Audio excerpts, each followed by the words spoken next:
बड़ोदरा में एक होटल के मालिक की ओर से परिणीत महिला के साथ बलात्कार की वारदात को अंजाम दिया गया है। तब इस वक्त आरोपी होटल के मालिक की गिरफ्तारी कर ली गई है।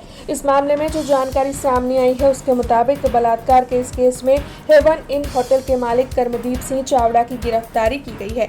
ये जो आरोपी है वो पीड़िता के साथ फेसबुक के माध्यम से संपर्क में आया था, जिसके बाद परिणीत महिला को अपने होटल पर मिलने के लिए बुलाकर आरोपी ने बलात्कार की वारदात को अंजाम दिया था। हालांकि इस वारदात के बाद 2 बार परिणीत महिला ने आत्महत्या करने की कोशिश की थी। बाद में हिम्मत कर महिला की ओर से मानजलपुर पुलिस थाने में शिकायत दर्ज करवाई गई है। तब शिकायत के आधार पर होटल के मालिक कर्मदीप सिंह चावड़ा की गिरफ्तारी कर ली गई है। अब इस बारे में पत्रकार परिषद का आयोजन कर डीसीपी अभिषेक गुप्ता ने ज्यादा जानकारी दी है।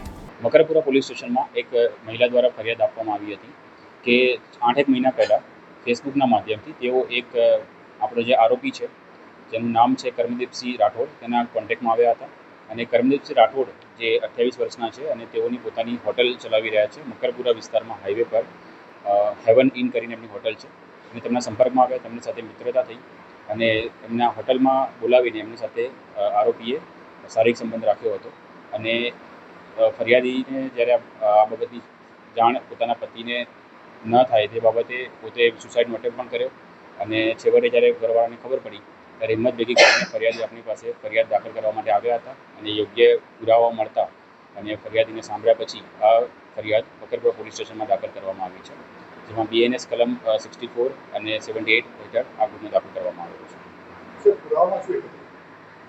પુરાવામાં બંને વચ્ચે જે વાતચીત થઈ છે તેના CDR એનાલિસિસના આધારે આ ગુનો દાખલ કરવામાં આવ્યો છે કે તેઓ બંને એકબીજાના ટચમાં હતા અને યોગ્ય જે ટેકનિકલ એવિડન્સ છે કે એની જે હોટલ છે તેના CCTV ફૂટેજનું પણ અમે કેપ્ચર કરી રહ્યા છીએ અને તેમાંથી પણ અમે પુરાવાઓ શોધી રહ્યા છીએ। આ જે ઘટના બની છે તે આરોપીની પોતાની હોટલમાં બનવા પામેલ છે।